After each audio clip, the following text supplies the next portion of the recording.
বাহু তুলিয়া জয় শ্রী কৃষ্ণ চৈতন্য প্রভু নিত্যানন্দ শ্রী অদ্বৈত গদাধর শিবাসাদি গৌর ভক্তবৃন্দ। হরে কৃষ্ণ কৃষ্ণ কৃষ্ণ হরে হরে, হরে রাম রাম রাম হরে হরে। বাঞ্ছা কল্পতরুভ্যশ্চ কৃপা সিন্ধুভ্যেব চ পতিতানাং পাবনেভ্যো সর্ববৈষ্ণবেভ্যো নমো নমঃ। হরে কৃষ্ণ। আজি এই শুভক্ষণে মিলেছি যে বৃন্দাবনে, ভজিতে শ্রীকৃষ্ণ চরণ। যেটাই থাক না কেন অগনিধি গণসেন, এসো এই আনন্দ আশ্রম। তুমি যদি এসো এবে, দুঃখ ব্যথা দূরে যাবে, নিরানন্দের নাহি অবকাশ। ভক্ত হৃদয় যার ঠাই, রাঙা চরণ পাবো তাই, নামে মত্ত আকাশ ও বাতাস।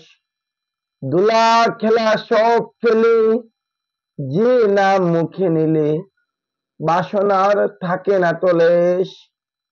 যুগ যুগ মুনি ঋষি, থাকে মত্ত দেনে বসি, ভজিতে মুরলীধারী বেশ। পাতিয়া ভক্ত বাসর, রচিয়া প্রেমের আসর, তব তোরে দিনই আয়োজন। রাধা শক্তি সঙ্গে করি, এসো তুমি বংশীদারি, অদমের করিতে গ্রহণ। এ চরণ ছাড়া প্রভু, নাহি আশা অন্য কবু। এক চিত্তে শুধাই তোমারে, ক্ষমি মম অপরাধ, কোলে নাও প্রাণনাথ। ঠাই দাও রাঙা চরণ তলে, কৃষ্ণ ভক্ত এ দামে, মত্ত হোক হরি নামে, হরি হোক একমাত্র সবার সার। জয় জয় নিতাই গৌর সীতানাথ প্রীতি প্রেমানন্দে, হরে হরে বল। হরে কৃষ্ণ। উপস্থিত সাধুগুরু বৈষ্ণব ও মাতৃমণ্ডলী, সর্বপ্রথমে জানাই এই অদমের শত সহস্র কোটি দণ্ডবত প্রণাম। আজ আমি শ্রীমদ্ ভগবদ গীতা এবং আমাদের যে শাস্ত্রের কথা, সেখান থেকে যে আলোচনা করতে যাচ্ছি। শাস্ত্রে বললেন, সাধু সঙ্গ সর্বশাস্ত্রে কয়, লব মাত্র সাধু সঙ্গী কৃষ্ণ প্রাপ্তি হয়। অর্থাৎ সাধু সঙ্গী এমনই মহিমা। আর এদিকে মহাজন জানালেন, অলির ভজন বড় সোজা, গঙ্গার জলে গঙ্গা পূজা।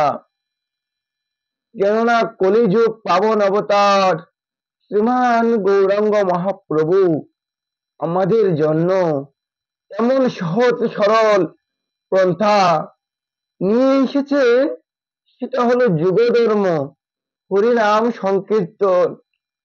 যে দল গুলোকে গোপনে ছিল, সে মধুমাখা হরিনাম আমাদের মতো সকল ভক্তদের জন্য তিনি নিয়ে আসলেন। আর তিনি শাস্ত্রে বললেন, হরেন নাম কেবল, কোন নাস্তেব্য গতির অন্যতা। হে জীব, এই কলিযুগে হরিনাম ছাড়া, কৃষ্ণ নাম ছাড়া জীবের আর উদ্ধারের আর কোনো পথ নেই, আর কোনো পথ নেই। এই জীবকে যদি উদ্ধার করতে হয়, তাহলে একমাত্র কৃষ্ণ নামের দ্বারা সকল জীবকে উদ্ধার করতে হবে। তাই মহাপ্রভু যে বার্তা দিলেন, পৃথিবীতে আছে যত নগর আদি গ্রাম, সর্বত্র প্রচার হইবে মোরে হরিনাম। এই হরিনাম আজ পৃথিবীর সর্বত্র জায়গায় হরিনাম হচ্ছে। দেখুন, আজ একটি গ্রামে 2-3টাও কীর্তন হচ্ছে। যে কোনোদিন হরিনাম শুনতো না, সেও এসে হরিনাম শুনছি। এই হরিনামের এমনই মহিমা। তাই শাস্ত্রকারগণ জানালেন, এনেছে ঔষধি মায়া নাশিবারো লাগি, কৃপা করে হরিনাম লও তুমি মাগি। আমাদের হয়েছে বহু ব্যাধি, এই ব্যাধি থেকে বাঁচার জন্য আমাদের সকলেরই হরিনামের আশ্রয় গ্রহণ করতে হবে। যেটা চৈতন্য চরিতামৃতে বলিলেন, অনর্পিত চরিণী চিরাত করুণায় অবতীর্ণ কলো, সমর্পিত মুন্নজ্জ্বল রসাং সভক্তি শ্রিয়ম, হরি পুরুত সুন্দর দুতি কদম্ব স্ফুরত শচীনন্দন। যাহা কোনো কালে কোনোদিন দান করা হয়নি, যে দন গুলোকে গোপনে ছিল, এই কলিজীবের জন্য এই হরিনাম এনে মহাপ্রভু সকলকে দিচ্ছেন। আর নিত্যানন্দ প্রভুকে ডেকে বলছে, শোনো শুনে শোনো নিত্যানন্দ, শোনো হরিদাস, আমার আজ্ঞা সর্বত্র করহ প্রকাশ। যারে দেখো তারে কহ লহ কৃষ্ণ নাম, আমার আজ্ঞায় গুরু হয়ে ধরাও তারে দেশ। তুমি যাকেই দেখবে তাকে তুমি কৃষ্ণ নামের উপদেশ দিবে, কৃষ্ণ নাম করার কথা বলবে। এই কৃষ্ণ নামে অমৃত রস। একবার কৃষ্ণ নামে যত পাপ করে, পাপের কি সাধ্য আছে তত পাপ করে। দেখুন, আমরাও তো কৃষ্ণ নাম করি, আপনারাও করেন, কিন্তু ভগবানকে যদি ডাকার মতো ডাকা যায়, তাহলে অবশ্যই তাকে পাওয়া যায়। শাস্ত্র বলছে, গীতায় ভগবান বলছে, আমার কাছে সবকিছু আছে, কিন্তু একটি জিনিস আমার কাছে নাই, সেটি হলো ভক্তি। এই জগতের যার ধন সম্পদ আছে তাকে বলা হয় ধনী, যার রূপ আছে তাকে বলা হয় রূপবান, আর যার ভগবত ভক্তি আছে তাকে বলা হয় ভক্ত। দেখুন, অনেকে আছে ভক্তি, পিতৃভক্তি, মাতৃভক্তি, গুরু ভক্তি, কিন্তু আমরা যে ভক্তিটি লাভ করব সেটা হলো সাধু সঙ্গের মাধ্যমে যে ভক্তিটি লাভ হয়, সেটা হলো ভগবত ভক্তি। আর এই ভগবত ভক্তির অনুসরণ করে আমাদের মানব জীবনে প্রয়োগ করে আমাদের সকলেরই কৃষ্ণ ভক্ত হতে হবে। তাই শ্রীমদ্ ভগবদ গীতায় ভগবান শ্রীকৃষ্ণ অর্জুনকে বললেন, হে অর্জুন, তুমি আমার ভক্ত হও, আমাকে নমস্কার করো, আমার পূজা অর্চনা করো। সত্যি আমি তোমাকে প্রতিজ্ঞা করে বলতেছি যে তুমি যদি আমার ভক্ত হতে পারো, তাহলে আমি তোমাকে অবশ্যই রক্ষা করব। তাই আমাদের সকলেরই ভগবানের ভক্ত হতে হবে, ভগবানকে ডাকতে হবে। তাই শাস্ত্রে বলছে, ভক্তি যার কৃষ্ণ তার, সর্বশাস্ত্রে কয়, ভক্তি না থাকিলে কৃষ্ণ দেখিয়া বা কি লাভ হয়। যদি আপনার ভক্তি না থাকে, আপনার কাছে যদি ভগবান আসে, তাতেও আপনি বুঝতে পারবেন না।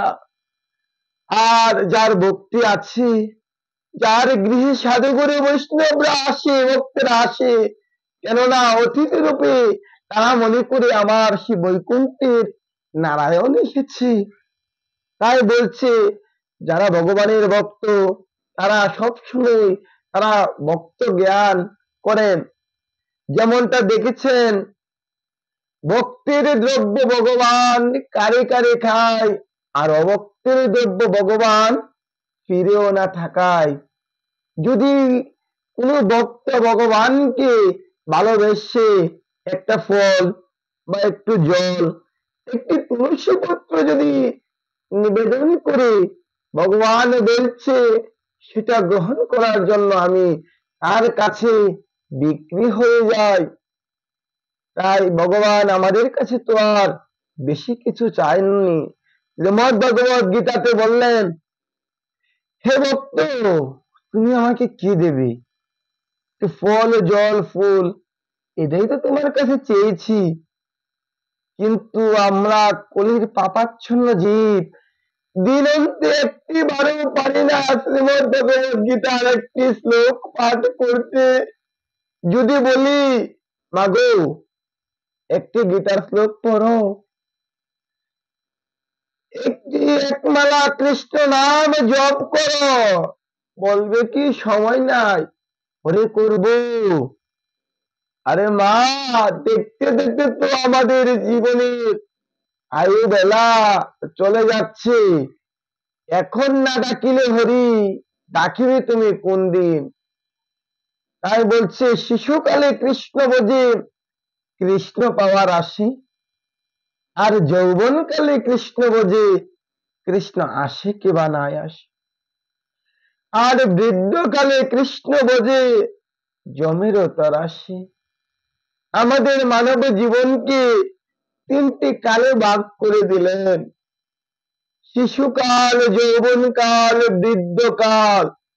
কিন্তু দেখতে দেখতে আমাদের কালগুলা চলে যায়। আমরা সবাই ভজনের জন্য, সাধনের জন্য, ভগবানের জন্য আমরা শেষ সময়টুকু রাখি। আমরা কি পারি না প্রতিদিন সকালবেলা ঘুম থেকে উঠে, ব্রহ্ম মুহূর্তে ঘুম থেকে উঠে স্নান করে তার অর্চনটা সেরে নিতে, তিরমালা জপ করতে? পারি না তাকে একটু ডাকতে নয়নের জলে? তাকে ডাকতেই হবে, তার কৃপা আমাকে লাভ করতেই হবে। আমরা তো বাধা পড়ে যাই সংসারের কাছে। যদি কিছু বলি আমার সংসার আছে, আমার ছেলে আছে, স্বামী আছে, ভাই আছে, বাবা মা আছে, সংসারের দায় দিয়ে আমরা এড়িয়ে চলে যাই। তাই বলছে, সংসার সংসার করে মিছে গেল কাল, লাভ না হইল কিছু, ঘটিল জঞ্জাল। এই সংসারের দোহাই দিয়ে আমরা দিনের পর দিন চলে যাই। মনে মনে ভাবি যে সংসারে ঝামেলা শেষ হবে, ছেলে মেয়ে বিয়ে দিয়ে, চাকরি দিয়ে একবারে কৃষ্ণ ভক্ত বৈষ্ণব হয়ে যাব, একবারে বৃন্দাবনে চলে যাব। মাগো, ভগবানের কৃপা পেতে হলে নাম করতে হবে, তাকে ডাকতে হবে। মহাপ্রভু যেমনটা বলেছে, হে জীব, তোমরা হাতে করো গৃহকর্ম আর মুখে বলো হরি, অনায়াসে হয়ে যাবে তোমাদের এই ভবসিন্ধু তরী। তোমরা হাতে কর্ম করো আর মুখে সদা কৃষ্ণ নাম লও, তাহলে তোমাদের ভবসিন্ধু তরী হয়ে যাবে। তাই আমরা এখনো সুযোগ পেয়ে আমরা এখনো হরিনাম থেকে যারা বঞ্চিত আছি, আমাদের হরিনামকে এমন ভাবে আশ্রয় করতে হবে যে নাম, যেমনটা বলেছিল হরিদাস ঠাকুর, খন্ড খন্ড হয় যদি মোরে দেহ প্রাণ, তথাপি বদনে আমি না ছাড়িব এই হরিনাম। আমরা যখন চুলাতে একটা লাকড়ি দেই, যখন সেটা আগুনে দাউ দাউ করে জ্বলে ওঠে, সে আগুন কিন্তু আর সহজে নিভতে চায় না।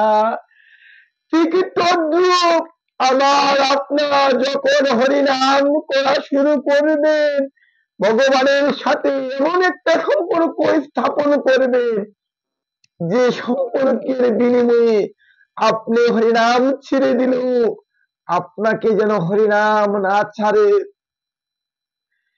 অগ্নিতে হাত দিলে যেমন কেউ জেনে হাত দিক আর না জেনে হাত দিক, অগ্নি যেমন কাউকে ক্ষমা করে না, ভগবানই বলেছে যদি কোনো ভক্ত আমাকে ডাকে আমিও তাকে কৃপা না করে তাকে ছাড়ি না। যদি ভক্ত আমার জন্য এক পদ অগ্রসর হয়, আমি তার জন্য 3 পদ অগ্রসর হই, আমি সে ভক্তকে রক্ষা করি। আর এখানে হরিনামের এতটা আশ্রয় ভগবান দিয়েছে। আর বলি কি, সংসারও পাখালি শ্রী গৌরাঙ্গ বলিলি, না শুনিলি সাধুর কথা, ইহকাল পরকাল দুকাল খোয়াইলি, খাইলি আপন মাতা। এই সংসারটা কেমন জানেন না? এই সংসারটাকে বলা হয়েছে পাকাল মাছ, দেখছেন না? যেমন বাম মাছ বলে, বাইম মাছ কিন্তু অনেক কাদাতে থাকে, কিন্তু যখন কাদা থেকে তোলা হয় তখন কিন্তু তার গায়ে আর কোনো ময়লা থাকে না। ঠিক তদ্রূপ আমার আপনার সকলের সংসারে থাকতে হবে, কিন্তু হরিনামের আশ্রয় গ্রহণ করে আমাকে থাকতে হবে। আমার মনে করতে হবে যে আমার হরিনাম করতে হবে, আমার ভগবানের অর্চন দিতে হবে। কেননা বলিয়া তোমার সংসারে আসিয়া এই নানাবিধ বেটা, তোমারই চরণে আসিয়াছি আমি, বলিব দুঃখের কথা। জননী জঠরে ছিলাম যখন বিষম বন্ধন পাশে, একবার প্রভু দেখা দাও মরে, বান্ধিলে এদিন দাসে।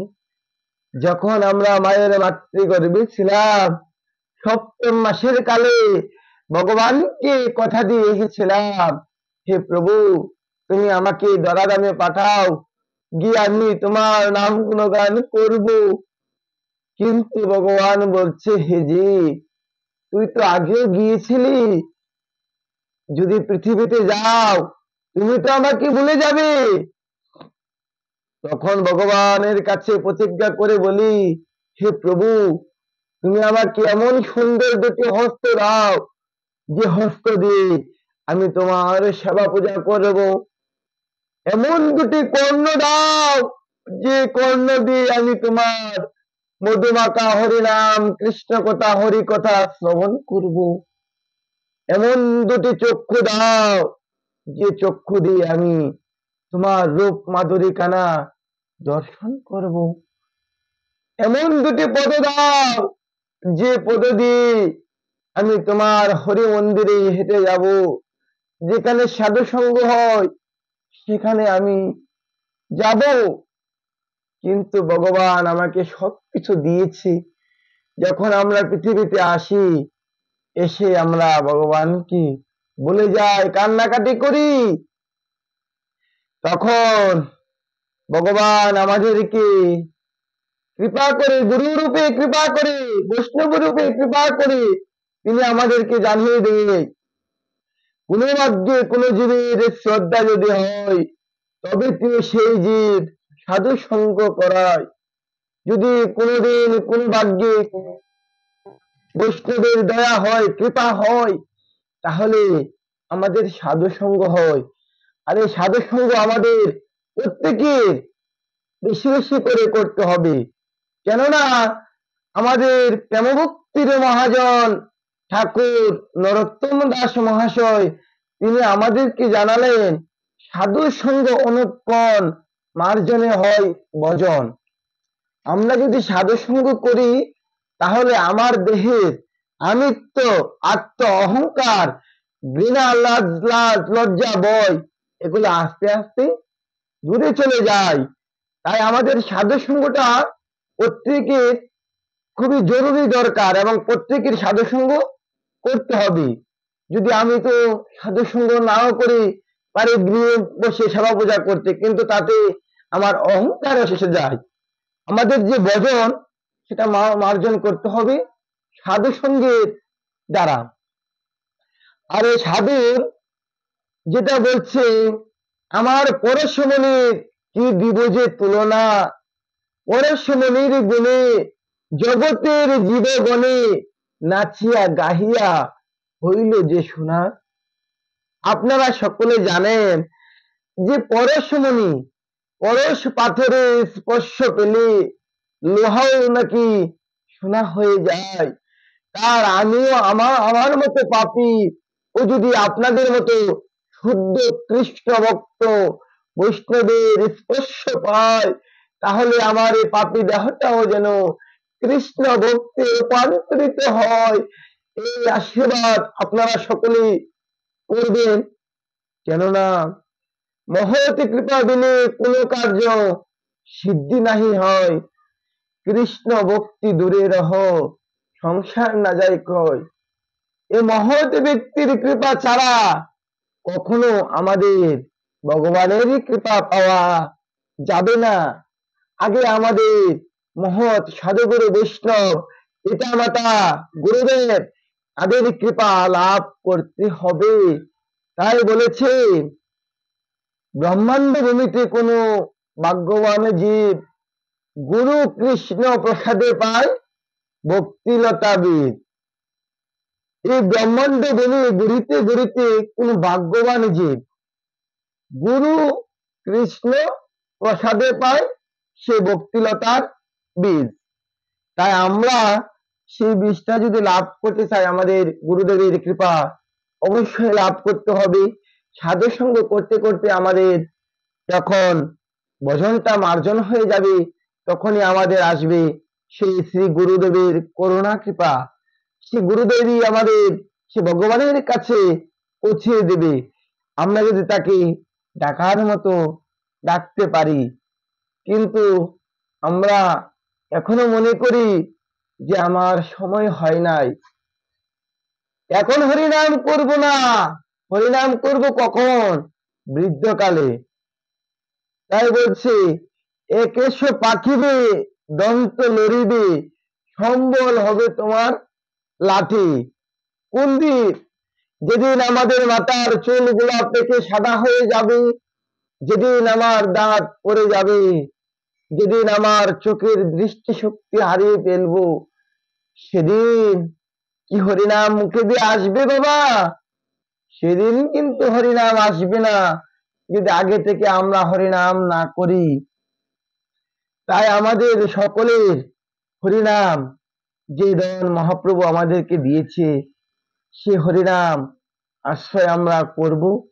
হরিনামটা এতটাই গুরুত্বপূর্ণ, আপনারা সকলেই জানেন যে চারি যুগে চারি ধর্ম জীবেরই কারণ, অতএব কলিযুগে নাম যজ্ঞ সার, আর কোন ধর্ম করলে নাহি হয় পার। চারটা যুগে চারটা ধর্ম ছিল। সত্য যুগে ছিল ধ্যান, ত্রেতা যুগে ছিল যজ্ঞ, আর দাপর যুগে ছিল পূজা অর্চনা, আর এই কলিযুগে মহাপ্রভু আমাদেরকে দিয়েছে হরিনাম। এই হরিনাম যে কোনো অবস্থায় করা যায়। এই হরিনাম নিতে কোনো দিনের প্রয়োজন নাই, কোনো সময়ের প্রয়োজন নাই, যে কোনো অবস্থায় হরিনাম করা যায়। অপবিত্রকে পবিত্র করে এই হরিনাম। তাই এই হরিনাম করতে গিয়ে আমাদের অনেকের প্রাণ চলে যায়, এই হরিনাম করতে গিয়ে অনেকে হারিয়ে যায়, এই হরিনামে কত ভক্তের প্রাণ নিয়ে যায়। কিন্তু শাস্ত্রকারগণ বললেন, এই হরিনামে কি প্রাণ নিতেই পারে? এই হরিনামে কি প্রাণ দিতে পারে না? আমরা যে হরিনাম করি, এই হরিনামে কি শুধু প্রাণ নিয়ে যাবে? হরিনামে কি প্রাণ দিবে না? ঠিক কেমন হরিনাম? যখন নিত্যানন্দ প্রভু আর হরিদাস প্রভুকে এই হরিনামের দায়িত্ব দেওয়া হলো, তোমরা প্রচার করো, এই হরিনাম তোমরা প্রচার করো। এই হরিনাম প্রচার করার জন্য যখন নিত্যানন্দ প্রভু আর হরিদাস সর্বত্র নগরে নগরে গুরু হরিনাম প্রচার করছে, আর যাকে দেখছে বলছে, ভাই কৃষ্ণ নাম করো, কৃষ্ণ নাম নাও, কৃষ্ণ নাম করতে হবে। এই কৃষ্ণ নাম ছাড়া জীবের কোনো গতি নাই। কৃষ্ণ নাম করো জীব, আর সব মিছে, পলাইতে পথ নাই, জম আছে পিছে। তুমি পালিয়ে যাবে কোথায়? যাওয়ার তো আর কোনো রাস্তা নেই, তাই তুমি কৃষ্ণ নাম করো। তখন নিত্যানন্দ প্রভু আর হরিদাস প্রভু হরিনাম করতে করতে নগর দিয়ে যাচ্ছি। নন্দন আচার্যের স্ত্রী গৃহে বসে তিনি সবজি আমানি করছেন। এমন সময় তার কর্ণে বেজে উঠল সে মধুর হরিনামের ধ্বনি। কোথা থেকে জানি মধুর হরিনামের ধ্বনি আসছে। এই কেমন হরিনাম, কি মধুর! এই হরিনামের ধ্বনি শুনে সে নন্দন আচার্যের স্ত্রী সবজি আমানি করছে। তার কোলে ছিল ছোট্ট একটি বালক।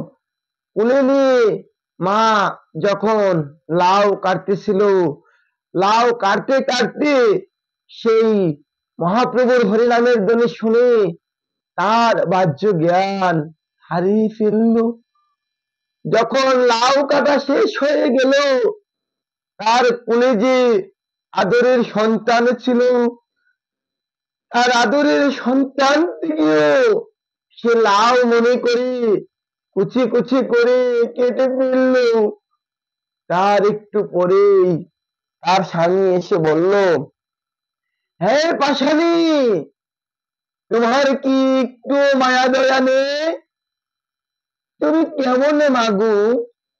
তুমি তোমার একমাত্র সন্তানকে তুমি কুচি কুচি করে টুকরা করে কেটে ফেললে। তখন নন্দন আচার্য বলল যে আমি রাজার কাছে বিচার দেব। তুমি কেমন মা? পৃথিবীর কোন মা কি পারে তার নিজের সন্তানকে কুচি কুচি করে কাটতে?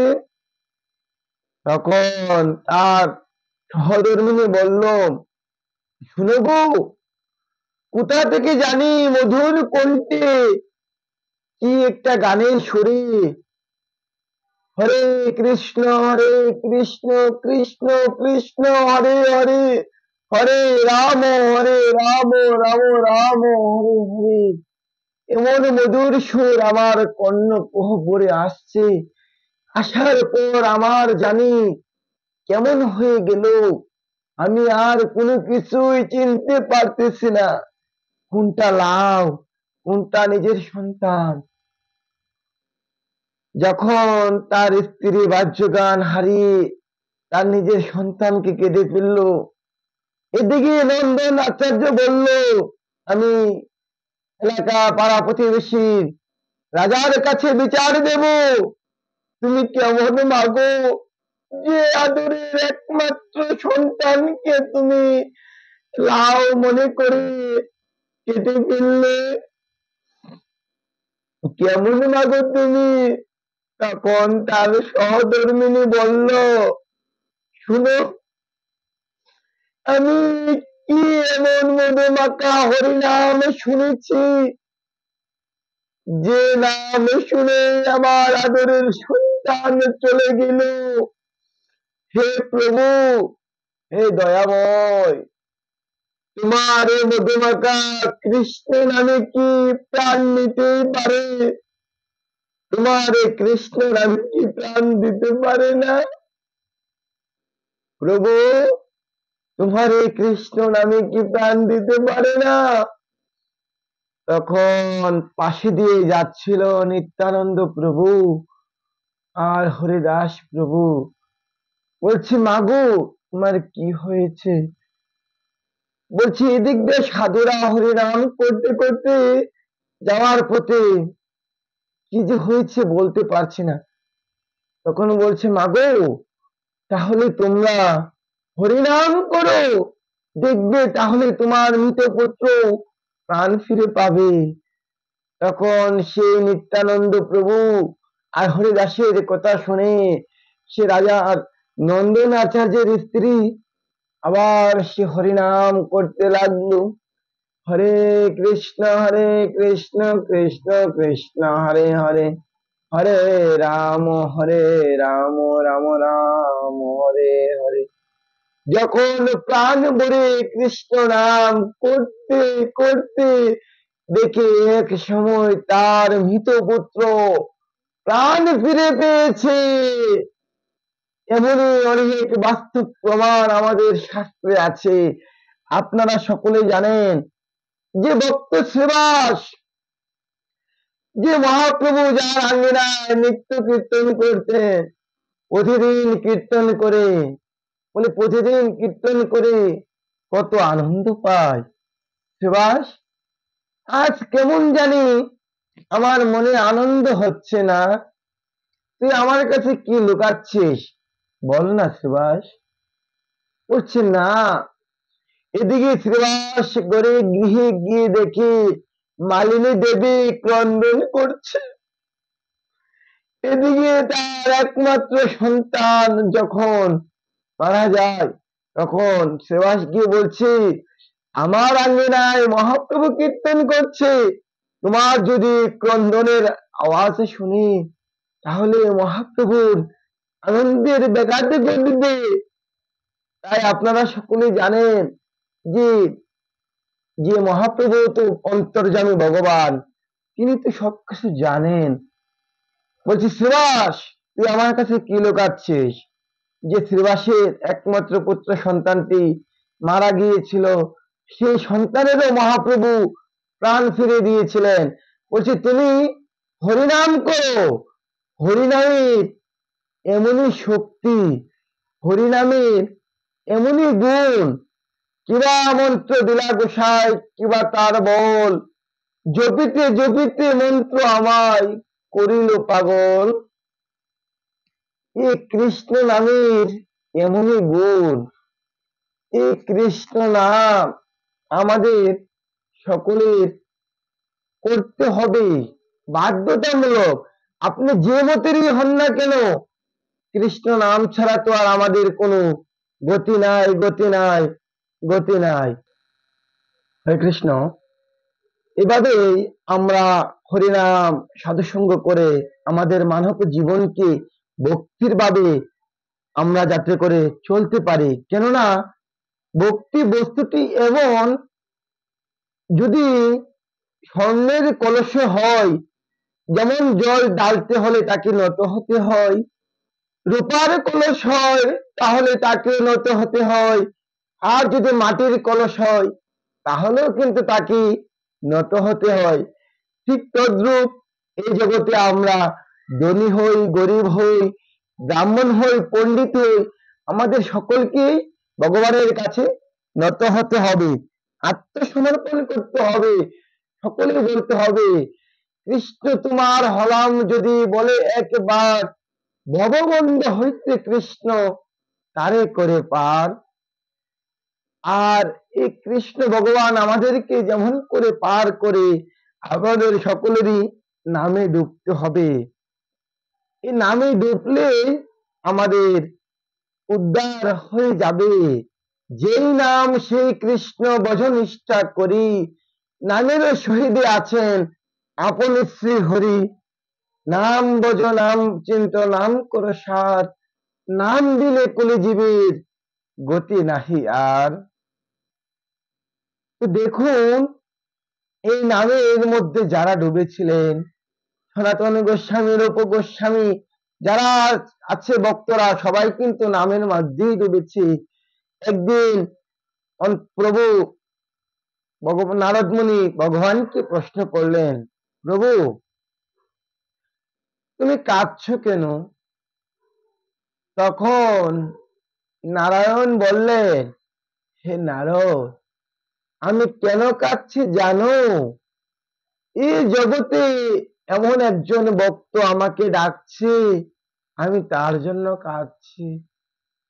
তখন প্রভু বলছেন, তখন নারদ মুনি বললেন, প্রভু আমি তো সদা সর্বক্ষণ আপনার সাথে থাকি, আপনি তো কখনো আমার জন্য কাঁদবেন না। বলছে নারদ, তাহলে তোর জন্য কাঁদতে পারি, যা তোরে একটা পরীক্ষা দিলাম, যা একটা ছোট বাটি নিয়ে আস, আর একটু গরম তেল নিয়ে আস। এই বাটিটা তেল পরিপূর্ণ ভর্তি থাকবি, এটা মাথায় করে, এটা মাথায় করে তুই স্বর্গ মর্ত্য পাতাল ত্রিভুবন পরিভ্রমণ করে আমার কাছে আসবি, তখন আমি তোর জন্য কাঁদবো। তখন সেই প্রভুর কথা মতো দেবর্ষী নারদ মুনি গরম তেল মাথায় নিয়ে, বাটিতে করে মাথায় নিয়ে এই স্বর্গ মর্ত্য পাতাল ত্রিভুবন পরিক্রমা করছে। আর মনে মনে ভাবছে তার সাথে যে ছিল বীণা যন্ত্র, যে বীণা যন্ত্র দিয়ে নারদ মুনি হরিনাম করত, তখন তো তার আর হরিনাম করা হচ্ছে না। মাথায় গরম তেল কখন জানি তার শরীরে পড়ে যায়, এই বয়ে স্বর্গমর্ত্য পাতাল তার উপরের দিকে খেয়াল। সে প্রভুর কাছে গিয়েছে, গিয়ে বলছে, প্রভু প্রভু, নারায়ণ নারায়ণ নারায়ণ, আমি স্বর্গমর্ত্য পাতাল ত্রিভুবন জয় করে এসেছি। হ্যাঁ নারদ, আচ্ছা বলতো তুই নাম কতবার করেছিস? প্রভু, এ কি বলছেন আপনি? নাম? আপনি আমাকে যে কঠিন কাজ দিয়েছেন, যে গরম তেল, সেটা যদি শরীরে পড়ে যায়, ফোসকা উঠে যাবে, শরীরে অনেক আঘাত লাগবে, কেমন করে তোমার নাম করব? তো নারদ, তাহলে তুই এবার একটু ভেবে দেখ, যে সংসারী লোক কত কষ্ট করে, পরিশ্রম করে, ক্লান্ত হয়ে তারা দিন শেষে একবার হরিনাম করে, আমি তার জন্য কাঁদবো না তোর জন্য কাঁদবো? তোর তো কোনো কাজকর্ম নেই, তোর কাজ খালি বিনা যন্ত্রে কৃষ্ণ নাম করা, হরি নাম করা। আরে সংসারী ব্যক্তি সারাদিন পরিশ্রম করে আমাকে ডাকে, আমি তার জন্য কাঁদবো না তোর জন্য কাঁদবো? তাই নারদ মুনি দেখলেন আসলে তো তাই। এই জগতে যারা ভক্ত আছে তারা হরিনাম কৃষ্ণ নাম বড়ই মধুর। যেই জনে কৃষ্ণ বোঝে সে বড় চতুর। চতুর না হলে কিন্তু কৃষ্ণ ভজন করা যায় না। প্রেম দন বিনা ব্যর্থ দরিদ্র জীবন, দাস করে বেতন মরে, দাও কৃষ্ণ প্রেম ভক্তি দন। আমরা জীবনে যত কিছুই লাভ করি না কেন, যতক্ষণ পর্যন্ত আমরা কৃষ্ণ প্রেম ভক্তি লাভ না করতে পারবো, ততদিন আমাদের ভক্তি জীবনের সাফল্যতা আসবে না। আর এই ভক্তি জীবনের সাফল্যতা আনতে হলে আমাদের সকলেরই অধিক অধিক করে সাধুসঙ্গ করতে হবে, হরিনাম জপ করতে হবে, এবং আমাদের সেই শ্রীমদ ভগবত গীতা পাঠ, একাদশী ব্রত, তুলসী মহারানীর সেবা করতে হবে। অনেকে আছে আমরা লজ্জা পাই যে কণ্ঠে তুলসী মালা ধারণ করব না, পরে করব। যে তুলসী মালা কণ্ঠে ধারণ করলে, মিথ্যা কথা বললে অপরাধ হয়, পাপ হয়। আর যদি দিয়ে বলে, না দিয়ে বলে, তাহলে কি পাপ হবে না? না দিয়ে বললেও পাপ হবে। কিন্তু এই তুলসী মহারানী যদি আপনাকে করুণা করে, কৃপা করে, এই তুলসী মহারানী যদি কোনো ভক্তের কণ্ঠে থাকে, তাহলে তার অকাল মৃত্যু হয় না। এই তুলসী মালা কণ্ঠে থাকলে আপনার কৃষ্ণ প্রেম ভক্তি লাভ হবে। এই তুলসী মালা কণ্ঠে থাকলে আপনার বিপদ আপদ থেকে আপনি রক্ষা পাবেন। তাই সকলেরই উচিত কণ্ঠে তুলসী মালা ধারণ করা, একাদশী ব্রত করা, আর হরি নামটা অবশ্যই করতে হবে। আর আমাকেও আশীর্বাদ করবেন, আমি যেন আপনাদের মতো সাধুগুরু বৈষ্ণবের সঙ্গ করতে পারি, আপনাদের চরণ সেবায় এবং ভগবানের সেবা পূজা নিয়ে যেন আমি থাকতে পারি। এই বলে আমার কৃষ্ণ কথা, হরি কথা এখানেই বিশ্রাম দিচ্ছি। হরে কৃষ্ণ কৃষ্ণ কৃষ্ণ হরে হরে, হরে রাম রাম রাম হরে হরে। জয় জয় রাধা কৃষ্ণ প্রীতি প্রমানন্দে, হরি হরি ধ্বনি বল হরি বল।